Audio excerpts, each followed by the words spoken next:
Part 8 of my trip from Charleston to New Orleans covers the 3 days and a night crossing of the armpit of the Gulf from Bradenton Beach to Carrabelle.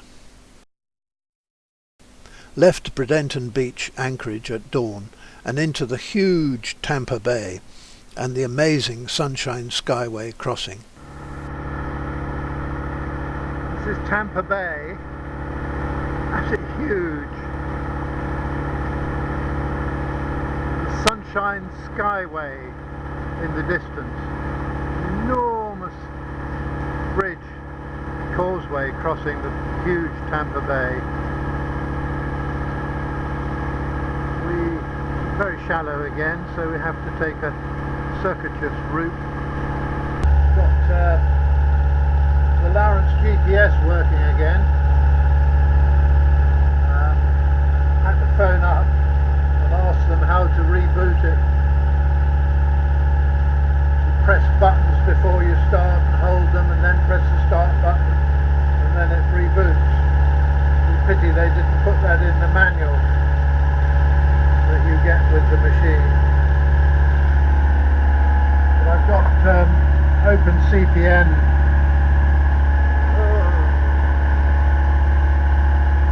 Get on course. Got open CPN working. That's our position there.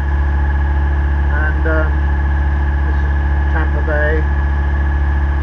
So we do a bit of a zigzag through. But I've got the paper chart book as well, so everything's working this morning so far, thank goodness. It's a beautiful morning, tide's with us a little bit, doing 2,400 RPM, which is the sweet spot. The only difficult navigation feature, the rather small echo sounder readout. Doing a good job, reliable, but the figures are fairly small. 75, PSI is alright, temperature's okay, and battery's all charged up. So we're looking good. We're going to cut the wake, and we go bounce, bounce, bounce, and then we get through.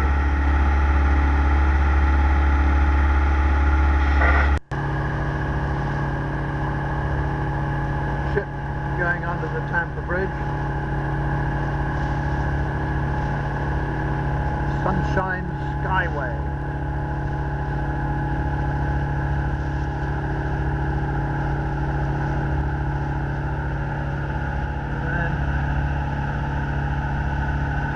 Downtown over there.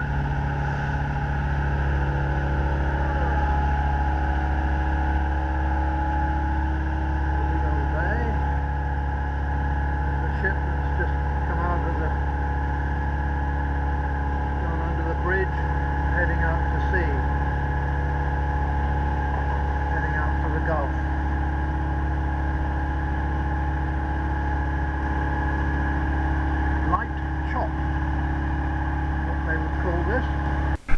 Coast Guard on VHF advising fishing vessel with the optimistic name Never Fails is on fire.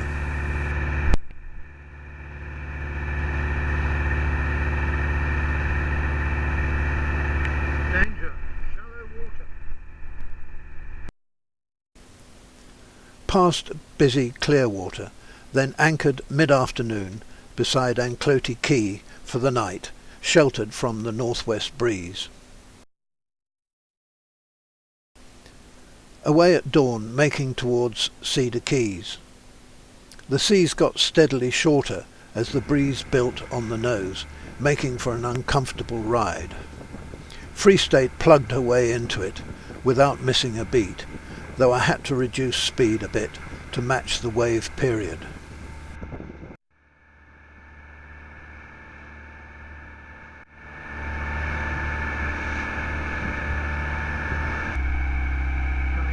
Cedar Keys.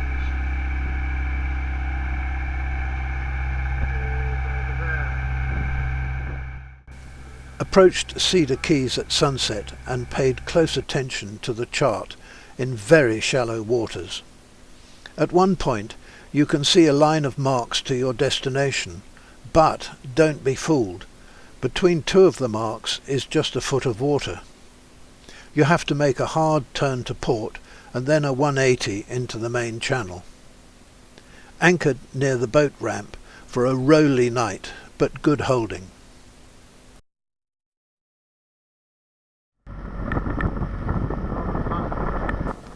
Away at dawn and used the north dredged channel into the Gulf.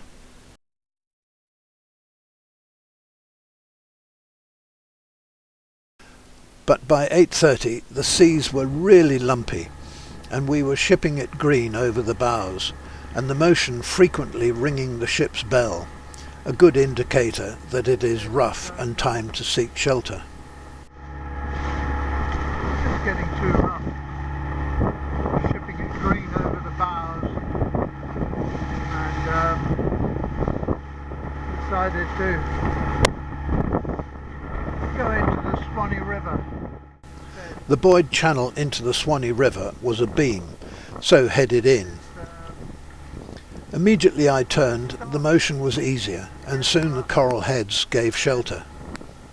Another 8-10 hours of this, I think, would be too much for the old girl, and probably too much for the old skipper.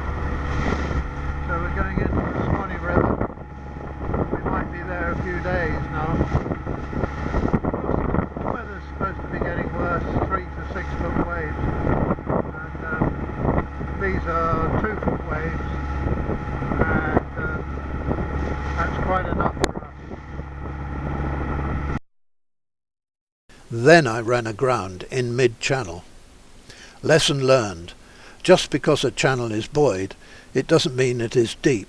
Just deeper than the surroundings.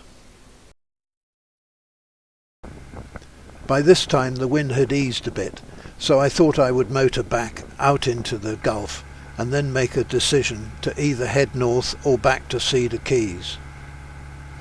The seas were down a bit, so we headed north for Steinhatchee. Seas 2 to 3 feet. Dominance period 3 seconds. Protected waters will light to moderate chop. Slight chance of showers and thunderstorms in the afternoon. Sunday night, east winds 10 to 15 knots becoming southeast 15 to 20 knots in the late evening. Seas 2 to 4 feet. Dominance period 2 seconds. Protected waters a moderate chop. Slight chance of showers and thunderstorms. We're in international waters. That's America over there. We've had to go beyond the 3-mile limit to find more than 6 feet of water to sail in. Sailing along in 8-9 feet of water at the moment. Thunderclouds building. 4 o'clock in the afternoon. And we should be at the entrance to the channel at about 7 o'clock. Well, we're a long way offshore. Still very shallow water.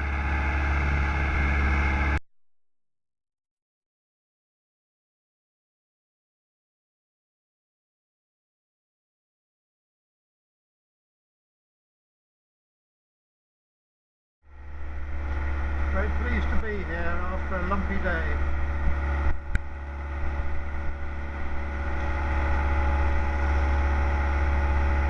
Lovely straight run in. I was quite happy to have tackled it during the night.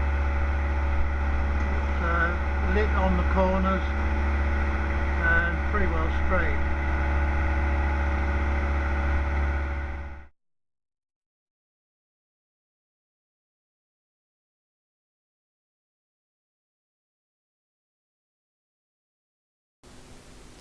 Spent the next morning checking and sorting out the boat before leaving mid-afternoon for a night sail across the Gulf of Mexico. Well, across the armpit anyway, about 80 miles.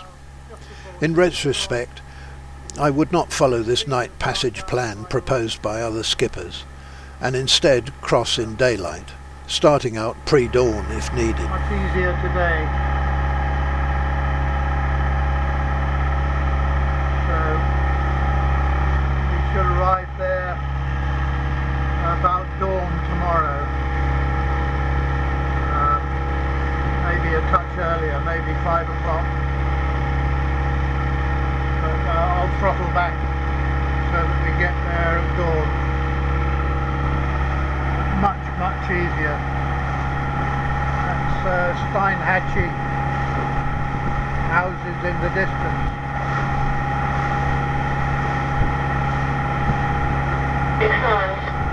Much easier going.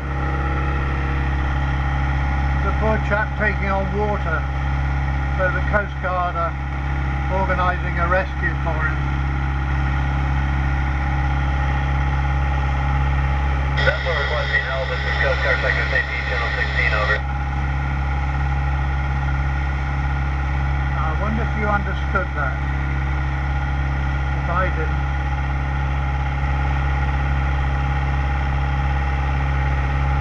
Into the setting sun. The Gulf is carpeted by hundreds of crab pots, almost invisible by day, let alone by night, just waiting to get caught in your prop. I had to tack into the setting sun to be able to see them. How are you supposed to see them in front? We're miles offshore, we're 2 hours offshore. More over there. I don't know, travelling at night, maybe that's not such a good thing. A beautiful sunset, but no green flash. In the early hours of the morning, the wind picked up to 20 knots and kicked up a very uncomfortable sea. Heavy overcast made for a late dawn, and we were tossed about off Dog Island while we waited for enough light to see the marks. Very easy to pass judgment on what I could have done in hindsight, but I erred on the safe side and took the punishment. Very thankful to arrive in Carabelle and shelter. Coast Guard warning for small craft the next few days, so spent an enjoyable time in Sea Quarters Marina while it all blew over before continuing westward. More in part 9.